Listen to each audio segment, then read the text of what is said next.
Et nous sommes en live de retour pour la 3e ou 4e fois. Toutes mes excuses encore à Boyan, on a eu des petits problèmes techniques. Du coup, Boyan de Stripburger qui est là pour nous parler du fanzine et du pro-zine et de la façon dont Stripburger est passé de l'un à l'autre. Boyan, it's your time. Okay, thank you very much, Robin. Don't worry, no problem. Multiple starts are okay. So thank you very much for the kind invitation, of course. Thank you, everybody, for your presence here. I am a member of the editorial board at the Stripburger magazine. I am also a translator for the magazine, a spokesperson, as you can see, and so on.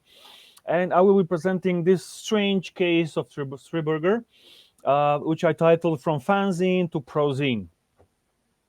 Now, I will first give you some basic information so you can follow later. Then I will give you a lot of visual material. I will show you a lot of visual material, mostly covers from our diverse, varied publications.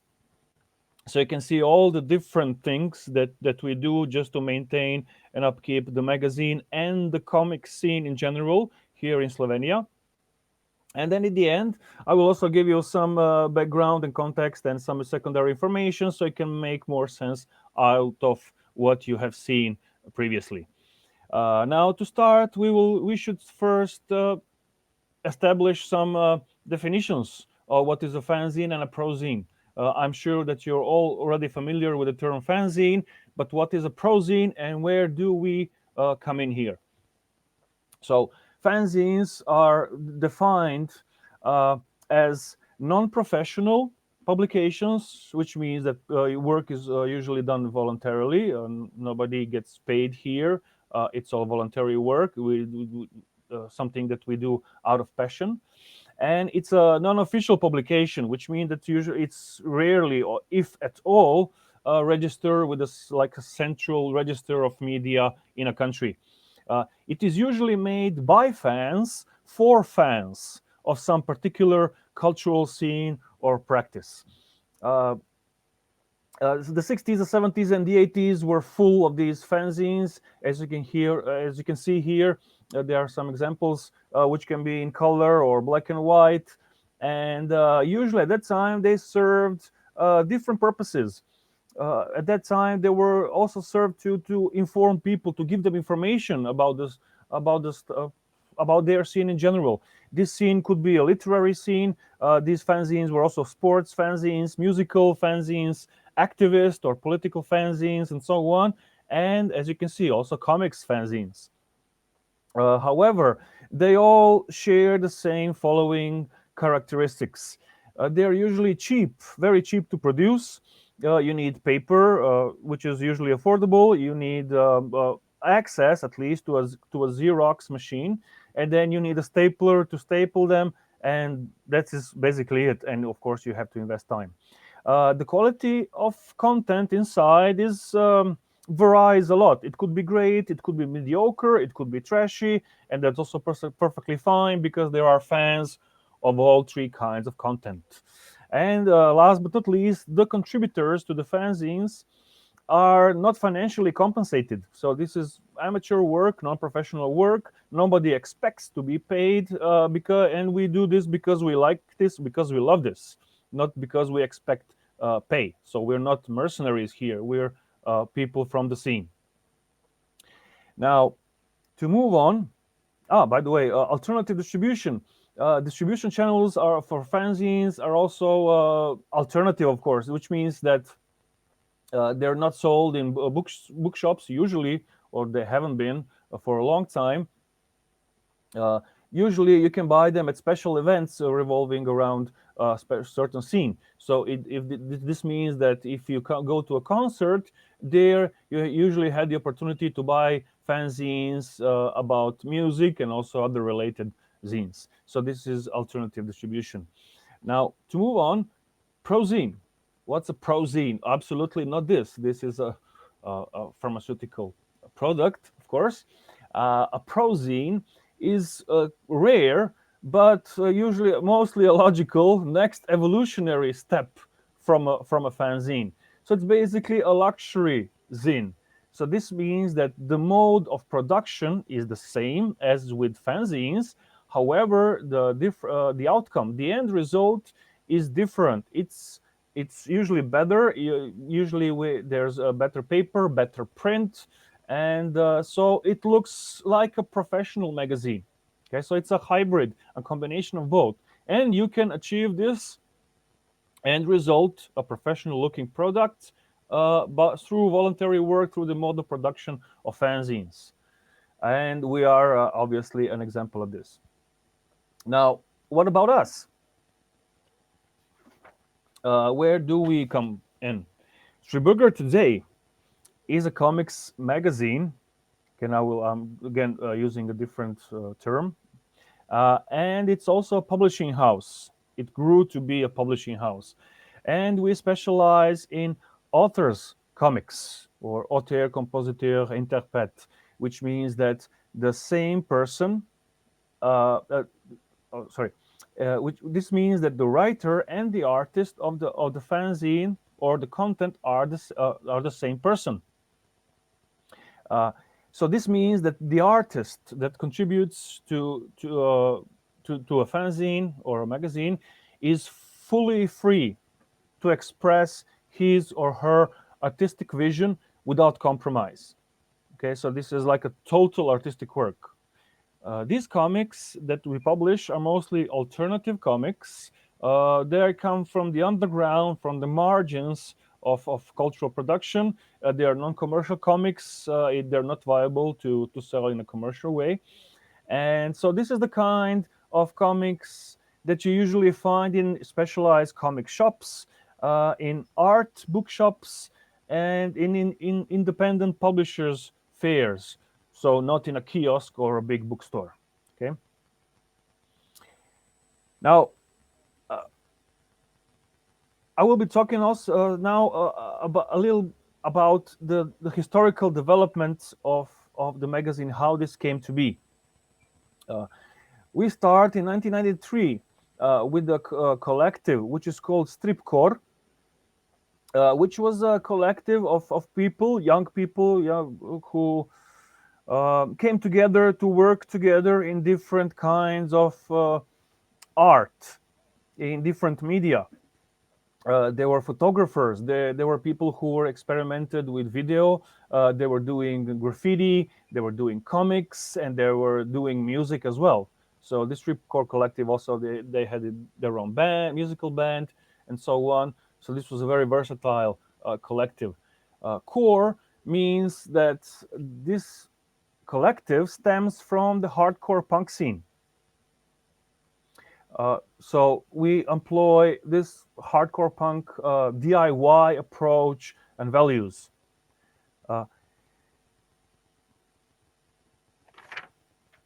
With the magazine, the collective wanted to cover this wide range of their interests in all these arts. And this is how the first issue came to be. After the publication, the editorial board was disbanded, sadly, and some members went to follow other interests. However, some of them stayed and were joined by Boris Bacic. So him and a previous founding member changed the concept a little bit, and they kept only the comics and eliminated the rest. At that time, it was a fanzine about comics, music, photography, and other visual arts, mostly urban kinds of art. And since they weren't publishing fast enough, those reviews of concerts weren't that interesting, of course. So they changed the concept and created a new magazine in the later period, which only focused on comics. At that time, there were literally no other comics magazines in the former Yugoslavia, or what was left of it, in 1992 or 93. This was a time of Yugoslavian wars in Yugoslavia and so on. So this former Yugoslavian big national scene was broken into these separate, small, self-absorbed, self-interested national scenes, and this was a huge blow of course, and because there was a lot of cultural exchange in this way with all this national cultural diversity in former Yugoslavia. So the founders wanted to establish a new comics magazine to fill this void because there were no other comics magazines, and also to reconnect the artists from now different countries. Okay, and this is also where the Stripburger, which I will be explaining also later, comes in. So the magazine, to recapitulate, grew from a specific subcultural scene, but very early, with the second and third number, it became independent from it. At that time, it didn't actually try to avoid any mainstream comics. The editors tried to be as inclusive as possible, so they published everything that they received. Later, it was mostly the alternative artists that stayed with the magazine, especially because of the nature of the medium as a fanzine, of course. So Stripburger started as a fanzine and later progressed into a pro-zine. Today, Stripburger produces actually more book publications than magazines. Yearly, we have 6, 7 to 8 book publications and only 2 issues of the magazine. The magazine has 96 pages, 8 or 10 usually are in color, and roughly 80 to 85 of these pages are black and white, and they feature comic stories from 1 to 10 pages. We also now have a supplement in the magazine, which is called the Compendium, which is dedicated to interviews. We have 2 interviews per issue, and we also publish their reviews of interesting comics and analysis of comics, and also articles on comics theory. Now, it is bilingual, so this is something to keep in mind. The comics are in English, while the articles are in Slovenian and English as well. The compendium, actually, the supplement, evolved from these translations that we have to provide to make the magazine or the fanzine international. So this means it was international from the start. It's not a Slovenian magazine that publishes in English as well, but it started as an international magazine with the ambition to stay international, and it just happens to be published in Slovenia by Slovenian people. Okay, this again stems from the roots of the collective, of the hardcore punk collective, which always considered borders non-existent. So they always tried to break these chains of borders and transcend and transgress and connect different national scenes as well. Since the magazine is non-profit, it means that nobody expects to get paid here. We get compensated sometimes for the work we do, but no one expects that. The artists who provide their submissions for this reason are not paid. However, we do try to recompensate them by sending them several, 5 or more issues of the magazine, so they can maybe resell them later and at least be compensated partially for their work. While all the work at the magazine is done on a voluntary basis, and this is very typical of many collectives also nowadays. So in short, we are amateurs and wannabes, if you want. Now, there are some important milestones here that need to be taken into consideration.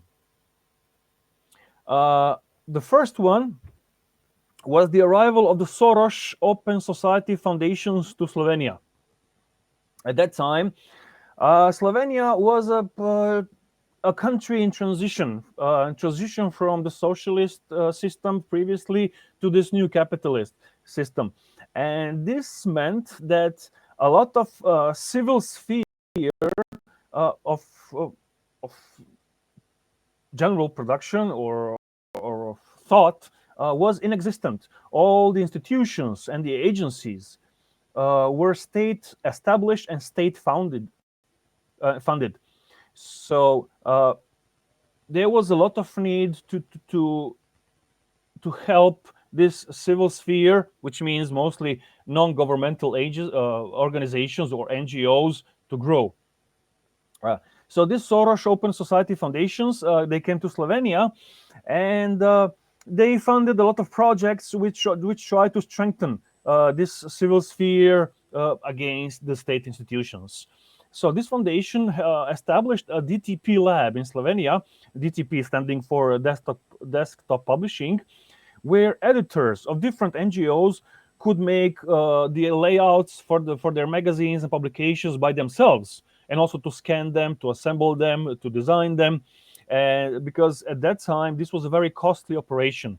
And this was very important because at that time, it was priceless to have access to proper equipment. And this helped many, many NGOs save that little money they had so they can work on. This also enabled many NGOs, as well as Stripburger magazine and the collective, to create other publications as well, not just the magazine. So this helped us branch out and start with other production, not just of the magazine, but also of comic books.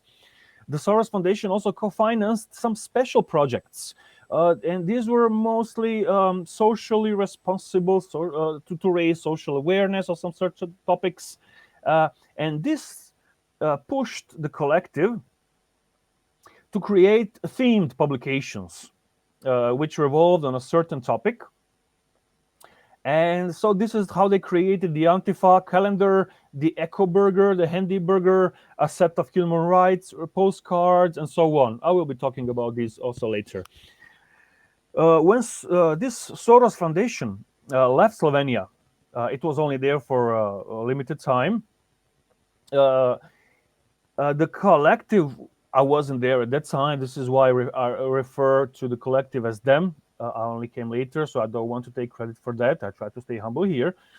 So the collective was able to seize this opportunity to establish the magazine as a relevant publication, especially because there was still no such similar publication at that time in Slovenia and also in the broader region.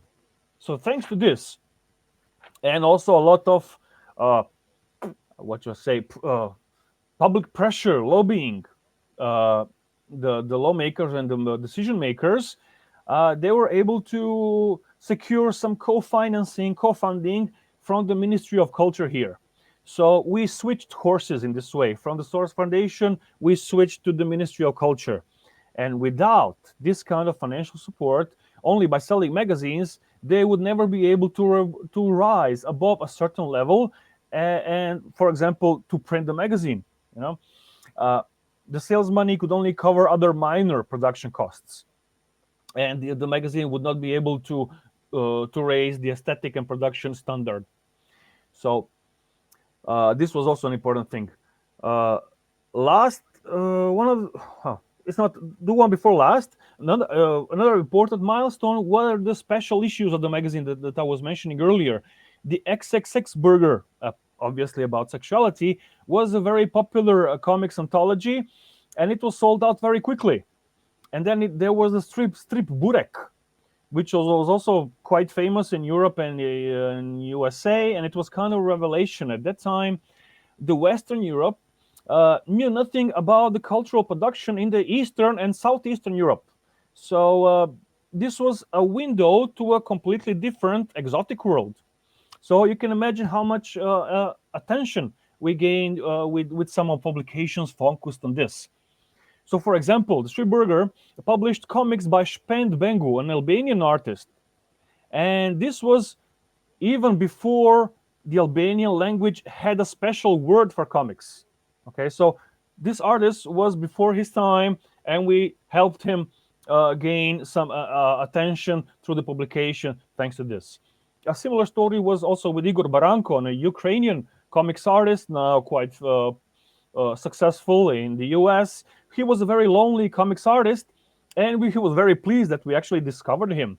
So a whole year was invented just in the research of these unknown artists, especially from the East and from former Yugoslavia. And this was in the time where there was no internet. Okay, so you couldn't just Google up comics from Eastern Europe. You you had to ask this guy, and he had to ask that girl, and she also had to ask further. And this is how we, the collective, came in contact with these artists. And the last, but also very, very important milestone was the Alfart Award that the collective received in Angoulême in 2001 at the, of course, famous festival. As the reward was for the best alternative magazine, comics magazine. And this award opened up a lot of opportunities for them to meet foreign artists, to show them our work, and also they learned about us and they started sending material to us. So with increasing amount of this material, we were able to make better selections and again raise the bar, aesthetic bar, again a little higher. And another important thing which I shouldn't skip was not just about the magazine, was the first publication of comic books or albums or graphic novels, first by domestic and later by foreign artists. This was another thing that helped us stay and maintain the local and in general comic scene in Slovenia and in Europe. So this is what the cover of the first issue of the magazine Stripburger #1 looks like. And this is how actually the magazine got its name. Strip in Slovenian language means comics, so Stripburger means comics burger, bede burger, if you want. And you can see this huge mouth biting on a burger filled with comics. And in here we have some covers from early issues. In the bottom right, you can see the first issue, and then to the left, in the bottom row, you can see numbers 4 and 5, 7, and so these are early, very early Stripburgers. This was a quite big format, and as you can see also from the artwork, we couldn't, or the collective could not be that picky. However, quickly we attracted now renowned artists, so we can also publish more interesting, more transgressive, more innovative work as well. On top left, you can see Squas from Italy. Next to him, the red background, that's Daniel Žeželj from Croatia, also a renowned artist as well, and so on. Here are also some younger, this is the younger phase of the magazine, still quite big format, but you can also already recognize some styles and some artists here. Top left, you can see Max from Spain. Next to it, you have Stu Mead, then Max Andersson, Lars Jonesson from Sweden, and then in the bottom you can see maybe Henriette Valium. So these are some names that you should already be maybe familiar with. Here we have, so this is already, we're switching to a mature phase of the magazine and switching to a little smaller format. But it's not that, this is what it's now, more or less. On top, you see mostly Slovenian artists on covers, except for the top right, where you can see Matthias Lehmann from France. In the bottom, you can see from left Dunja Jankovic, also a renowned artist from Croatia. Then you see Malin Biller. And then in the middle, you have Krauman from France. Then it's Marcel Reuters, one of our satellites, as I like to call them, because there are many artists that like to publish with us throughout time. So there's our recurring artists. Bottom right, this is Igor Hofbauer with a very recognizable style. You have probably already seen some of his works in that exhibition which is now happening during the festival in the Sequences series. And this is the mature, again, period of the magazine with comics from Bernarda Žilko or Bruno Tolić from Croatia. Then again, Daniel Žeželj with that flying pig. In the middle, on top in the middle, there's Leo Kievre from France. Then you have Lars. Oh, sorry, Gustav. No, I can't remember the name now. Bendik Kaltenborn from Norway, also a famous artist who was doing stuff for the New Yorker magazine. Then in the bottom, there's this main character, Ake Javel, from by Lars Junesson. Then you have to the right Jyrki Heikkinen from Finland. Then there's Matej Stupica from Slovenia. Sorry. Helena Klakočar, another nominee in Angoulême. And bottom right, you can see Daniel Bueno from Brazil. By the way, this number 54, bottom right, was an issue that was dedicated mostly with a special focus on Brazilian comics.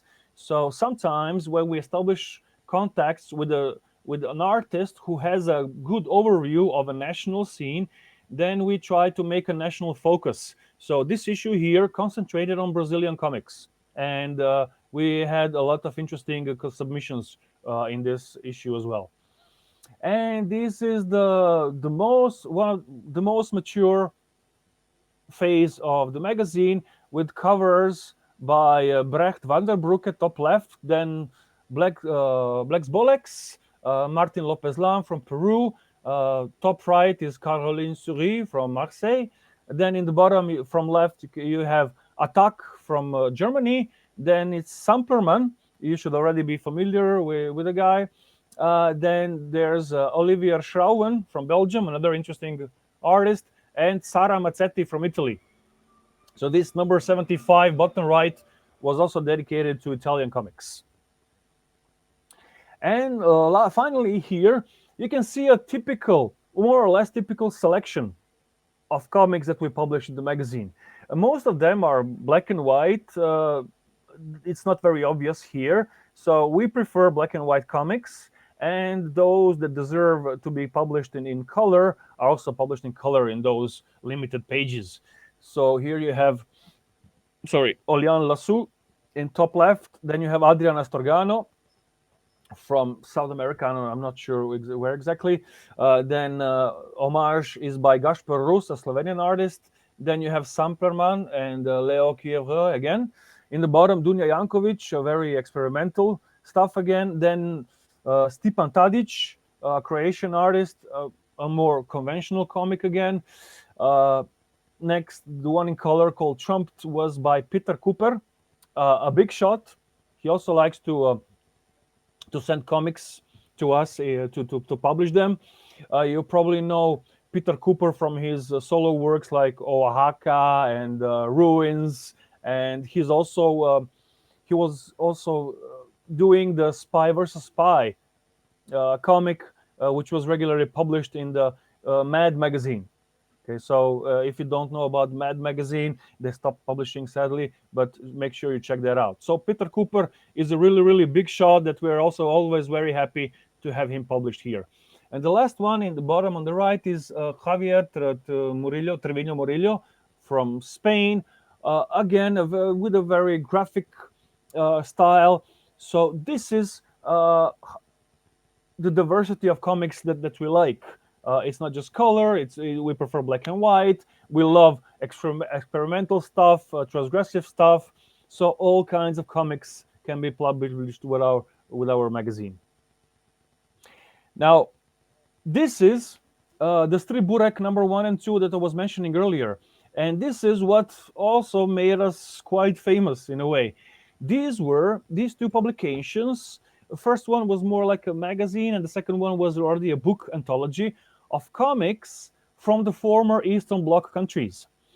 And it was subtitled in the number 1, Comics from Behind the Rusty Iron Curtain. And you can see the Iron Curtain around the edge of the cover. While on the right-hand side, this is the second issue of Stripburger, again, comics from the other Europe. And the cover is an obvious reference to Marc Chagall. Only here the Flying Lady is distributing comics. You can see also in the bottom 2 different churches. The one on the hill on the right is a typical Slovenian Catholic church, while the one in the village has all the semblance of an Orthodox church. So this represents this cultural diversity of which these comics were full of. And tying both of them together, top right, you can see the satellite, which puts these comics into a modern age. So at that time, again, nobody knew what was going on in Eastern Europe and Southeastern Europe. So we were the first ones to present comics from these places to the Western audience with these two publications. And this is an example of the collective's connection with the former Yugoslav and broader region artists and scene. And at that time, the national scenes became very introverted, and comics in general also became very marginalized. And there was nobody who attempted to seriously deal with the domestic production, or at least study it. So this began to change with the arrival of the Soros Foundation, as I told you earlier, which strongly supported all these NGOs and so on. So until the 16th number or issue of the magazine, which was the Stripburger #1, the first co-financed project by the Soros Foundation, our situation, or their foundation at that time, their situation was quite precarious. It was uncertain. It was very hard to obtain funds, and there was no secure continuity of the activities. So this makes continuous publishing, of course, much, much harder. Today it's different. We were able to secure funding from the Ministry of Culture. So this is not project funding, but program funding. Okay, so this is more long-term planning. This involves more long-term planning to apply for the funds first, but also this allows us to plan in advance, to think the ideas through, and to produce better content, but better publications.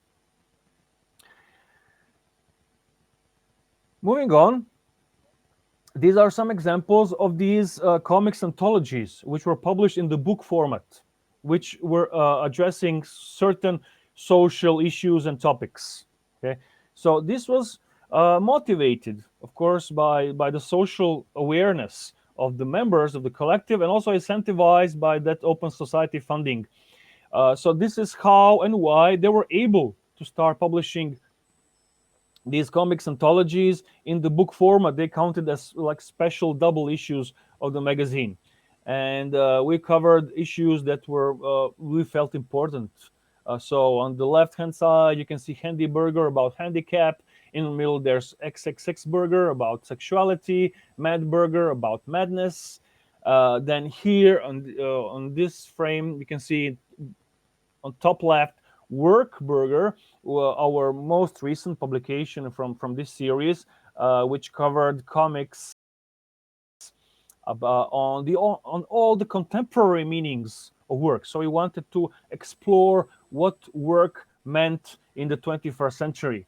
So this was, I think, one of our best comics anthologies in this sense. Next to it, Greetings from Cartoonia, the one with the yellow background, is a little different, has a little different concept. I will explain that later. Then you have Mad Burger, then you have War Burger about war, again, an important topic, of course, something that should be avoided. This cover was made by probably famous enough Stefan Blanquet. Then in the bottom, you can also see a Burger Faces, bottom left, which is also a special edition of the magazine.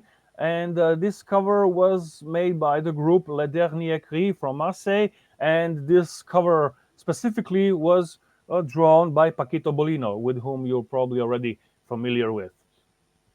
So these are the examples of our publications. You can see here a Work Burger a little better here, and this wonderful Blanquet's work. On the left-hand side is another special project, which was a calendar, actually, illustrated with comics elements. And this was that Antifa, anti-fascist themed publication. It's called the Never-Ending Story, because obviously these kinds of things have to be done again and again and again, because apparently humanity never learns the historical lessons. So these kinds of lessons have to be repeated again and again and again. Sadly, but that's how it is. This here is another special anthology with several different artists from Slovenia and abroad, which try to tie into the Slovenian cultural heritage. And this is, as the subtitle says, comics inspired by painted beehive panels. Now, you probably don't know, but you will know now that Slovenia has a not a rich but a very strong tradition of beekeeping. And this cover here resembles the beehive panel. So in the bottom, you can see a small slot, and this is actually where bees come in and out of the beehive. So you have several of these panels assembled in a grid with a big beehive. And through time, folk artists started painting these panels in different colors, and then those who were a little better started painting different images on these panels. And when you have this sequential sequence of panels and different images there, you can start reading these as comics. So sequential art comics makes sense. So here on bottom left, top left, you can see a traditional folk motif of the battle of the sexes. Folk artists use these panels to portray images from everyday life and work at the farm, usually, but also folk tales, folk legends, and stories, and so on. On top right, you can see the artist's rendition of this traditional motif, and in the bottom, you can see his comic that was published in this horizontal format. And this was years before feminist ideas became widespread, like today they are. And you can already see how this inversion of the genders happens here with within the comic. You can see women sitting in a village tavern or a bar drinking out. There's a man massaging the woman, of course, and she's the one who is the badass who drinks at all and all. So this was a funny inversion of the traditional gender roles. So this is how we also like to promote society change, of course, for the better, to make people rethink what traditions give them. This project was again with a special concept. It was a sort of a cultural exchange through comics. So we invited 6 artists from abroad and 6 from Slovenia, and we gave them the task to select 3 typical objects typical of their country, and then another artist from a different country had to use these objects in their comics. So this is how this cultural exchange came to be. On the right hand side, you can see it's not a map, but it's a representation of all these objects from different countries. We played a little bit with the names of these countries, again, to play around, to fool around with the nationalist notions and respect for the national borders and national cultures and so on. So Slovenia becomes Slovenia. If you tilt the hand, you can see Italy. There's Portugal and so on. So we always try to be a little mischievous in this sense. And this is the Workburger. This is the comics anthology that we're most proud of. You can see the artwork. The cover on the left-hand side was done by Igor Hofbauer. Again, you can see him at the exhibition at your place, I think, in Strasbourg. And on the right-hand side, there's a wonderful page about industrial work in this case. He's a master of black and white, of these panels that exchange with the light and dark, and he's a master of these chiaroscuro effect. If you don't know about Daniel Žežel, you should check him out. Now, tied to these more recent comics anthologies, we also produced a series of silkscreen posters where we invited artists who contributed to the anthology to make a poster. And we made a huge series of posters, which also, again, addressed the certain topic. So in this case, it was work. So on the left-hand side, you can see work by Lars Fisk from Norway. On the right-hand side, Andrej Štular from Slovenia. Here, you can see on the left, you have David Krančan from Slovenia again, who pictured the work of a miner in a mine shaft, and he also hid the miner's food, the miner's lunch within the elements of the illustration. So you can see a piece of meat, a bottle, a fish, a pear, and an apple, and so on. On the right-hand side, this is Arkady from Germany. Again, this many of these comics that were published in the work Burger were, of course, socially aware, and they were critical of the capitalist mode of production, which, of course, we welcome this kind of critic very, very much. Now, it's not enough, of course, to just publish comics and these books and then expect them to just be sold. In our country, comics are a marginalized art form, so we also make exhibitions to promote comics and also these books in general. So here you can see examples of a multimedia, in a way, exhibitions tied to this work project. It was called Attention Work. Again, these were all original pages from the Work Burger anthology on display. Plus, there are some ready-made objects, also all alluding to the topic of work. In the bottom left, you can see the dress of a working person, which is all very heavy with those weights, keeping the person down, and so on. In the bottom center, you can see another dress by a Slovenian artist. She used, interestingly, Cyrillic script. The script within the heart says Gastarbeiter, so the immigrant worker, and this was an homage to her boyfriend who was a Gastarbeiter, and he comes from a country where they use Cyrillic script. So she painted this, created this so in his honor, in a way. And this is a photo from the exhibition space that we selected for the exhibition of Attention Work. And this is from a museum of mining. So we selected that place exactly because it conveys the idea of work. And this is the changing room for the miners. You can see there are chains hanging down from the ceiling. So this is where the miners came to change into their working clothes, and their civilian clothes were hanged on these chains and then pulled up to the ceiling so they wouldn't get dirty. Okay, and now when you're within a normal working place for a miner, this is a normal scene. But we were all fascinated by how it looked like, so this was the perfect place to hang this series of working people's dresses. Next thing, books, not just comics anthologies, but comic books. We have several collections of comic books. The first one that we started with was called Republika Strip, or Comics Republic, and they featured comics albums and graphic novels by domestic Slovenian artists. I especially recommend the one in the middle, Tomáš Laurič. I will be mentioning him also a little later. And these are mostly debuts from first books by Slovenian comics artists who don't have a publisher where they could publish their first book. So it is through us that they can establish themselves as authors.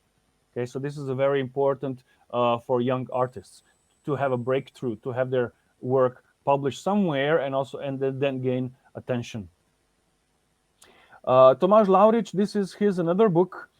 He is probably, I'm not exaggerating if I say that he is the best Slovenian comics artist. The second one who was ever published in France by the CLA publisher. This book was called Reči Alarm, or Alert Rouge, which is a story about punk rockers from the early 80s from Ljubljana, from Slovenia. The punk music and the punk scene came quite early, much earlier than to other so post-socialist countries, or that time socialist countries, because Yugoslavia was much more liberal in this sense. There was no actually Iron Curtain for us, so there was a lot of influence from the West in former Yugoslavia. So we adopted very quickly these trends and scenes. So this is an illustration of his work. Then moving on, we also have an comics embassy collection, or ambasada strip as we call this, where we publish once a year a translation of the best of what foreign comics scenes have to offer. We noticed that there is very little comics classics published in Slovenia, so we tried to make up for this. So we started publishing what we figured were the best comics from abroad. On the left-hand side, you can see, you can recognize David B. from l'Association, obviously l'Ascension du Haut-Mal. Then in the middle, there's Lorenzo Mattotti, world-famous drawer, illustrator, animator, and comics artist. And in the bottom right, you can see Daniel Close with his Ghost World, which is probably the only comic book from which a Hollywood movie was made without any superheroes. So that was obviously something. Here are some more examples of this. Top left, Pixie by Max Anderson, a very bizarre story of a aborted fetus that's goes to look for its parents. A very bizarre story only Scandinavian people can do. Then you have Inferno by Marcel Routers, who's a Dutch artist who's also publishes with us very often in the magazine. Here we have an inversion. This is a paraphrase of the Divine Comedy by Dante, but with a modern twist.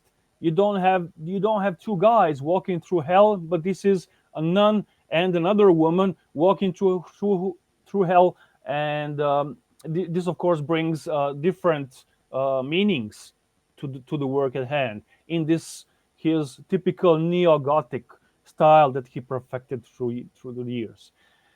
Bottom left, My New York Diaries by Julie Doucet, a famous Canadian artist. Sadly, she doesn't do comics anymore, but this was also my first comics translation, by the way. I enjoyed this very much. She was a great comics creator, so this was something that had to be published. Then you have Class Cut in the middle by Gunnar Lundqvist. This was the guy that I couldn't remember his name earlier. Again, a very bizarre, grotesque, Scandinavian style, non sequitur dialogues, something that you have to see and read to believe it's possible. And of course, on the right-hand side, this is a classic of French comics, Jacques Tardy, The War of the Trenches, which was also published in connection with the Slovenian Academy of Arts and Sciences, which they like to publish these important topics as well. So we establish collaborations, partnerships with other cultural institutions. And this is another important point that I will be also mentioning later. We also make comics for kids. This is the Mini Mundus collection, because we feel that it's important to make comics for kids as well, to raise them to read comics. So on top, you can see a row of these small books, 14 by 14, great for children's hands, with different styles, so they can get familiar with different styles, cartoonish or less cartoonish, more freely experimental, and so on. In the bottom left, you can see Fino Colo, a debut, again, by Tanja Komadina, which was also published and translated in Sweden, because the Swedes love stories about immigrants and stories with morals, and this book checks out both of these things. So it was a huge hit in Sweden as well. In the bottom on the right, this is a children's classic from the 70s and the 80s and the 90s about a prehistorical family discovering the world, making sense of the world, and so on. Very nice one-pagers, very educational and humorous as well. This is something that we used to read when we were kids. However, we don't just make comics for children, but also make comics by children. Every year, for the last 15 years, we also have a public competition for elementary schools to make comics. And then we look at these comics. We give out awards for the best ones, and the winner of the competition gets the opportunity to make a short story, which we then publish in this small format A6. And in this way, the child in elementary school becomes a full-fledged author, artist, because these are full-fledged registered official publications. They have the registration number, and there's like a library system in Slovenia where you can search for books and so on. So if it's registered with them, then it's a full-fledged publication. Many of us had to graduate and have our thesis published there. And however, the winner of this competition became a full-fledged author already in elementary school. And this is something that we also try to nurture, because we feel that it is very important to make possible the regeneration of the generations. Nowadays, children have many things, many distractions, distractions. So comics have to compete with video games, with other books, with movies and series and other stuff. However, when we were kids, we only had comics. So this is why we try to educate new generations of comics readers, introduce comics reading to them, comics making as well. So we will have, in the long run, a steady supply of new comics artists and readers. And in the long run, this is something which is very important, not just for the magazine, but also for the whole scene in general. Now remember, this is Slovenia is a country of 2 million people. 2 million people. This is one banlieue of Paris. Okay, so this means that we don't have a huge pool of comics artists and readers, so it's very hard to maintain a comic scene in general, not even a commercial scene, not just an alternative scene. So this is how we try to make possible this regeneration of generations. Comics education needs to start as early as possible, and this is why we make such an effort also to publish youngest artists as well. Now, mini comics are not just for kids. They're seeing a revival again in the last 10 to 15 years with the rise of the new rise of the self-published scene.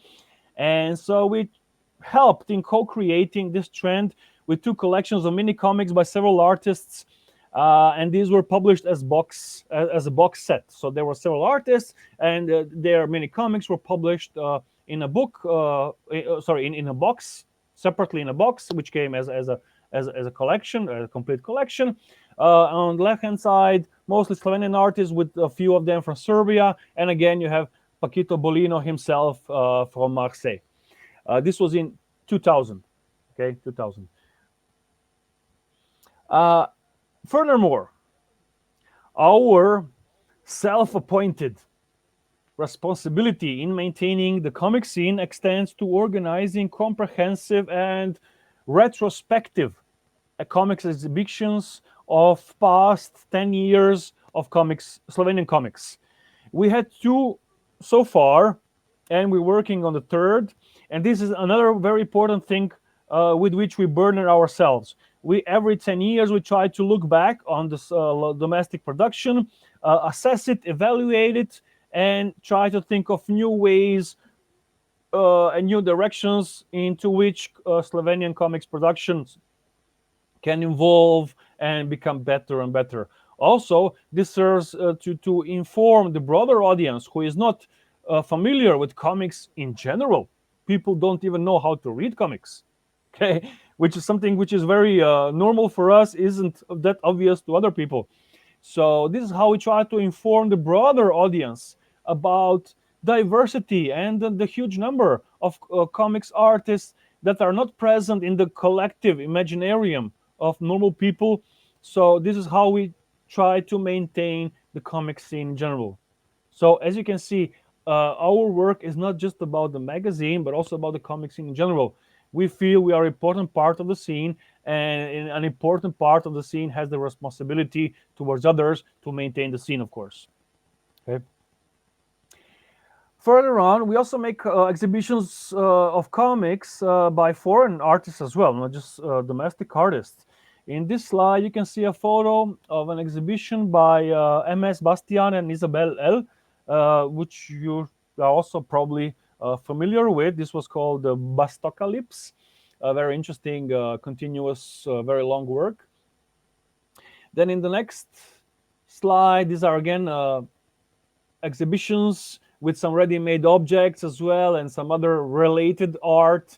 This one was dedicated to one of our famous writers and playwrights from the previous century, and we paid an homage to him at the 100 years of his birth. Of that I'm not sure. However, it was again a way to address again the cultural heritage of Slovenia by making renditions of his works in a more modern way by using comics illustrations and comics as well. And here you can see an image from one of our openings of our exhibitions. This huge banner that you usually see banners in the internet. We also make banners in real life to promote the exhibition. And this gallery, which is called Alcatraz, again, a box with bars, a prison, of course, is situated in Metelkova city, which is not a city, of course, but it's a small quarter in Ljubljana, which is actually a squat, and this is the place for the alternative scene in general in Ljubljana. So this is the best place to publish. Sorry, not just to publish, but also to exhibit comics works because it has a steady influx of alternatively minded people who come to see these exhibitions. So we try to reach out to other audiences as well by exhibiting in their place that they inhabit as well. Again, some more examples of our exhibitions. Top left, this was a series of posters by Arara collective from Porto, from Portugal. They're a very friendly collective that they also have their own graphic shop there. They print the silk screens and other stuff as well. So they also did a lot of stuff. We did a lot of stuff with them, published a series of posters with them. So this is another example of how we try to reach out to other collectives, connect with them, and then make some work together. And this makes things easier, because when you enter a partnership with an institution or another collective, you also gain access to their own infrastructure and their own audience. And in this way, you can reach more people. You double your reach, practically. Okay. In the bottom, you can see a special exhibition dedicated to the works by Caroline Souris, who was here a few years ago with a series of her illustrations and cutouts that we saw in an exhibition at the Fumetto Festival in Switzerland, and we wanted her to exhibit here. And this was she also made some motifs for the tote bags. So this was a very, very successful exhibition of a French comics artist here in Slovenia. Top right, this was an ad hoc mural made for the Krak Festival. If you're familiar with the Krak Festival, I do recommend you visit it sometime. This is probably the best and the biggest alternative comics fair and event in Europe, in Forte Prenestino, in an old fortress. And there were these small rooms where people can put up their stalls and sell their books and prints and so on. So we made this mural at that time with the Arara group. You can see Arara on the right and Stripburger on the left. And that's me squatting there. I don't know what I was thinking.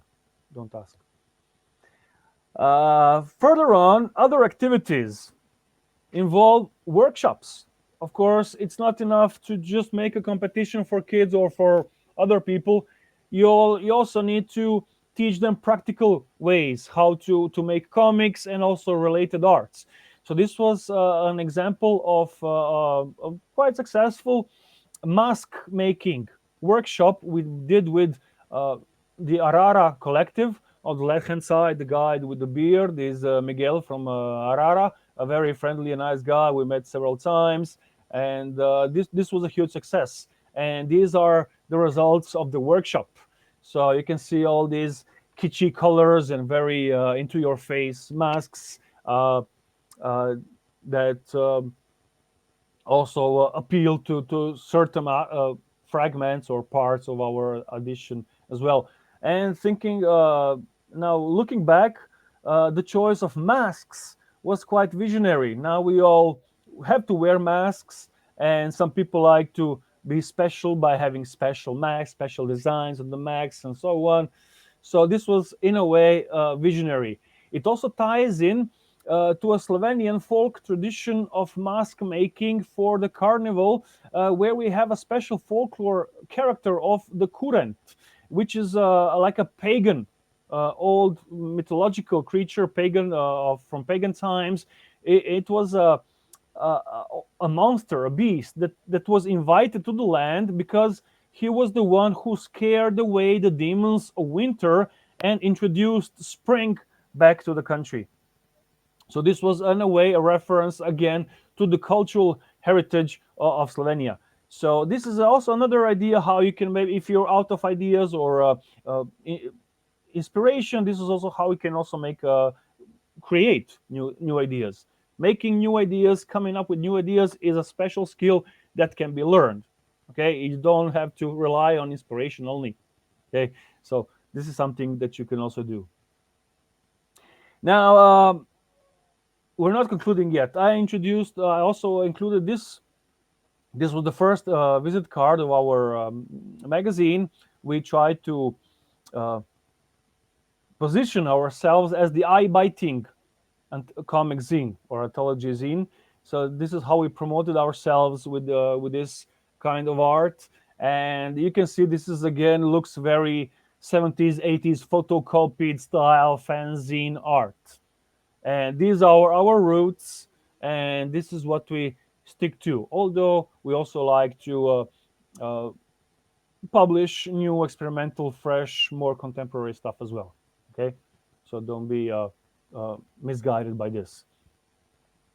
So this concludes the visual part of the presentation.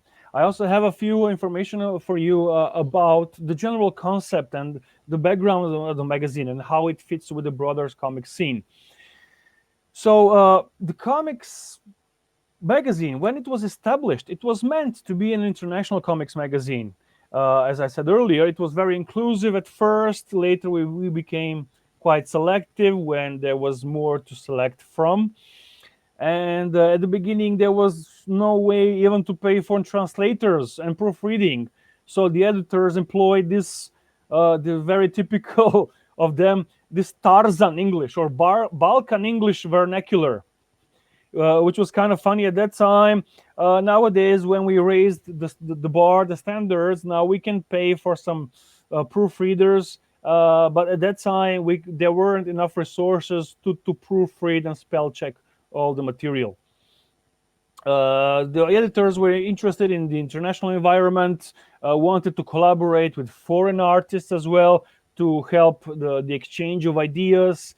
So this was what kept the content of the magazine fresh and interesting. Because if you stick to your own national scene, it becomes stale very quickly. You need a steady influx of new ideas from new people, young people, and this is how we kept the things interesting. We were the ones who were networking before the word networking was invented. Okay, so we were before, ahead of our times in a way. Sounds a little pretentious, but this is what the collective was doing at that time. Now, the concept today has changed a little bit. It's still very international and it's still very affordable. €5 for a magazine of 96 pages should be nothing, especially in Western Europe. Nowadays we can be picky, and we can also afford to explore new approaches. So we cherish the visual power of expressiveness, of novelty, of innovation, and the general artistic impression. So this means that the narrative and the visual levels of the content aren't always in proportion. Sometimes we have visual stunning comics which are not so much stunning narrative wise. The story is not that great, but they're visually stunning. And also the other way around. Sometimes we publish interesting, funny, or surprising stories that are maybe visually mediocre, but we feel that the story is worth it. So, with time and the growing popularity of the magazine, we were able to raise the standards and publish increasingly better comics. And of course, what's important is the openness towards experimentation with abstract narration. And something that is very important to us is the development of the comics as a medium of expression.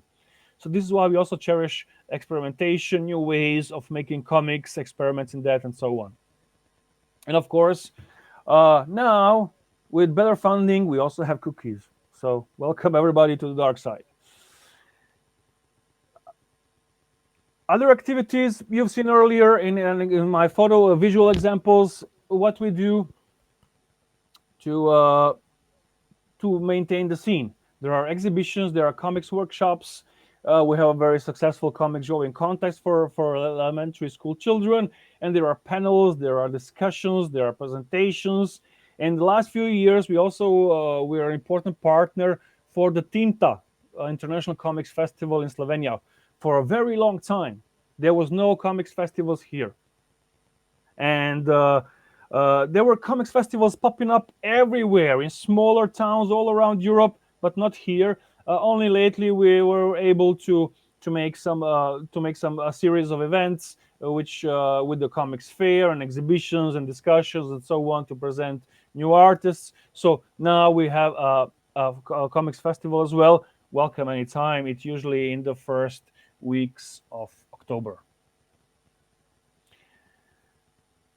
Promotion of the magazine. This is something which is important because at home we are not very popular. We're much more popular abroad. So at home we have to do all these accompanying activities, exhibitions, panel discussions, workshops, and so on. What is very important to us is the yearly presence at the main book fair of Slovenia, where we constantly meet new people who never heard of us, although we've been here for more than 25 years. So this is a way to reach out to other audiences. So this is the fancy book fair, but we're still there. We can barely afford to pay for the stall, but we have to be there because otherwise we would be like inexistent. And of course, in the time of internet, website, and social media, this is something that's probably very obvious, especially to the younger generation who grew up on the internet. Abroad, presence in festivals is very important. Until the arrival of this stupid virus, we went to 3, 4, 5 festivals each year. And this is something that's very important because it's not just a place to sell magazines and books. It's a way to meet new artists, establish personal connections with them, drink together with them and party with them and get to know them better, see their work in real life, away from keyboard. And this is how we establish personal connections. And with these personal connections, of course, it's easier to get new submissions for the magazine and then again to maintain the aesthetic level of the magazine. We also exchange publications with similar publishers in Europe and elsewhere in the world. We exchange publications with Galago from Sweden and Strapazin from Switzerland, Que Suerte from Spain. These three are the only 3 comics magazines older than us. So nowadays there's Kush from Latvia, which is also a very innovative and interesting magazine. So we maintain personal connections with the publishers of all these publications, and we are all good friends. We meet once a year or once in 2 years, and how are you? What's going on? this personal aspect is also very, very, very important. You have to be like a nomad, like a Roma people who travel around and meet new people, and then they get ideas, and they're very culturally creative in this sense. So this is something that should not be taken lightly. And of course, we make these international exhibitions, like the attention work, the one dedicated to work, uh, that travel all over Europe to different places. We go there, we put up the exhibition, and this is how we were able to travel all around Europe, from Stockholm or Malmö in Sweden to Madrid and Barcelona and Valencia and Prague. And this is something that's very, very important, to have your exhibitions shown to the world. Nowadays, it's quite costly, so it's a little harder to do that, but still we try to do that, because we feel it's crucial for our work. How to survive and thrive. 25 years or more, this is a very long time. So what is the recipe for our success? In a way, bilinguality of course helps. Publishing stuff in English makes sure that everybody can read this. And in this interconnected world, especially now on the internet, with the internet and so on, everybody speaks at least a little English. So this is becoming the lingua franca. Sadly, it's that language, but it's more or less universal, and this is how you reach out to new people. Low Fan-zine-like production costs. We try to keep the costs at minimum. We were able to secure reliable funding from government and municipality as well, which helps us a lot with the exhibitions.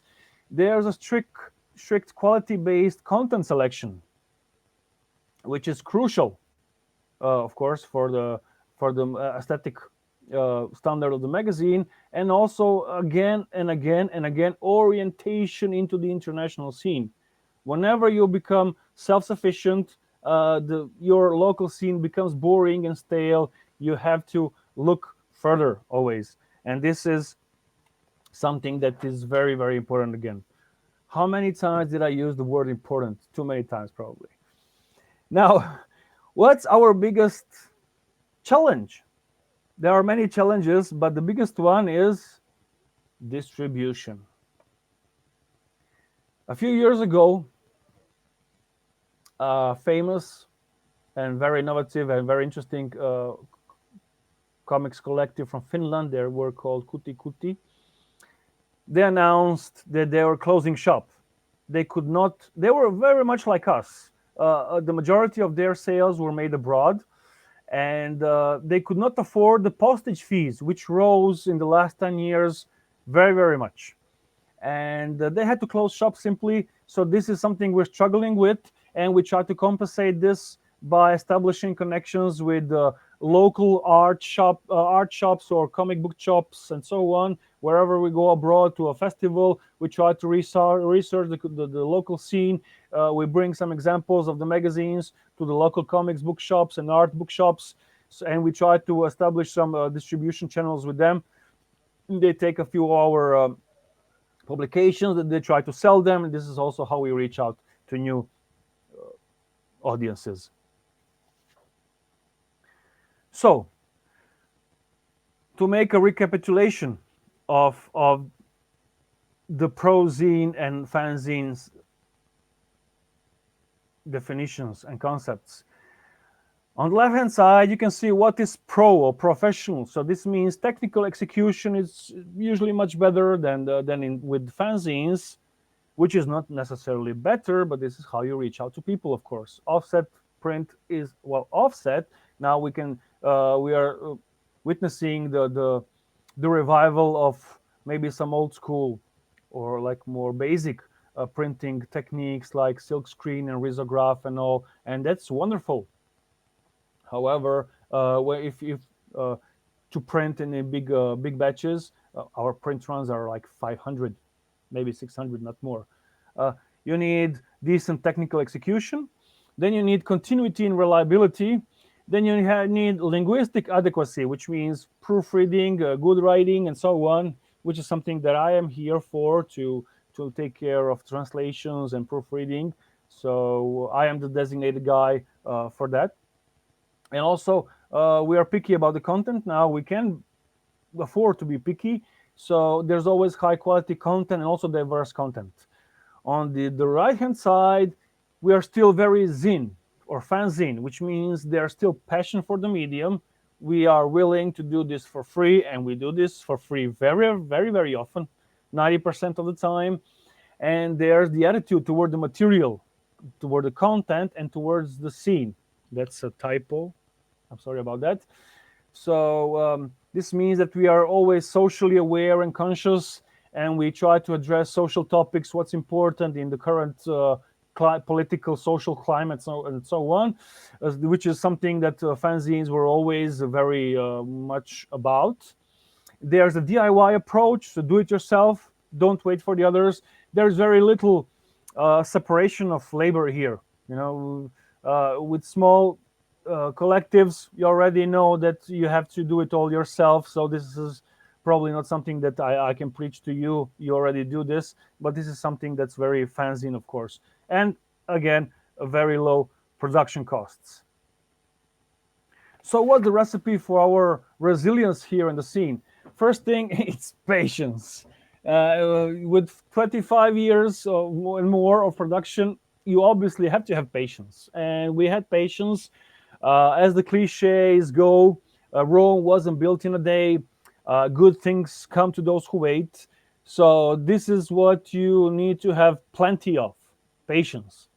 Don't expect stratospheric success, just like that in a year or two.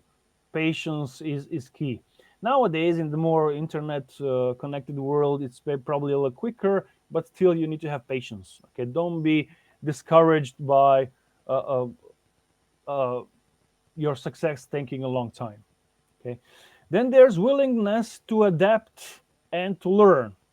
Now, to learn is something that we, of course, try to do, to learn from the new trends. It's a little harder for us to adapt. Sometimes we feel like we are dinosaurs publishing stuff typical of the 80s and the 90s and so on. So sometimes we feel out of place in contemporary self-published scenes, especially because of our offset print and so on. But still, there's willingness to adapt and to learn. And we try to reach out to newer, younger audiences and also artists. So this is of essential importance. Partnerships with other cultural institutions. This is something that I cannot stress enough the importance of. As I said earlier, if you're a partner with another cultural institution, a museum or something else, you have their infrastructure at your disposal, and also their own audience that comes to learn about your production. So reaching out to other cultural institutions and working with them is one of the approaches that we use to our success. Then it's consistent accompanying activities. We cannot afford to just do the magazine and that's it. We have to do exhibitions, discussions, the festival, the competition, again, workshops and courses to how to make comics and so on. This is something that needs to be done to maintain the scene. And of course, good comics, that comes, of course, without saying, I hope. So this was my presentation. I hope this was informative to you enough. And now you will have your opportunity. Do we have enough time, Robin? It was really incredible.